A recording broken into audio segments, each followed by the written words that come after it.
আমার প্রিয় বন্ধুরা সবাই কেমন আছো? তো আবার একটা ব্লগ, ছোট্ট মিনি ব্লগ নিয়ে তোমাদের সাথে শেয়ার করার জন্য চলে আসলাম। এটা অনেক আগেকার একটা ছোট মিনি ব্লগ ছিল। তো যেদিন লোকনাথ পূজা ছিল সেদিনকার এই ব্লগটা। তো কিছু ব্যস্ততার কারণে দিতে পারিনি। তো তোমাদের ওখানে গরম কেমন বলো? আমাদের শিলিগুড়িতে তো খুব গরম পড়েছে, এত গরম পড়েছে যে রাতে ফ্যান দিয়ে শুলেও সারা শরীর দিয়ে জল বেরোচ্ছে, এমন গরম।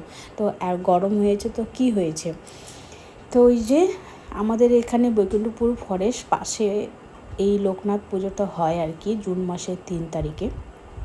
খুব আনন্দ, গরম পড়েছিলাম। তো বড়মশাই গরমে, আমরা দুজন গরমে একদম পুরো ঘেমে কালো হয়ে গেছি। খুব সুন্দর অনুষ্ঠান হয়, 3 দিন ব্যাপী অনুষ্ঠান হয়। তো পূজার শেষের দিন এখানে প্রসাদ খাওয়ানো হয়, মহাপ্রসাদ ভোগেরও আপনার থাকে।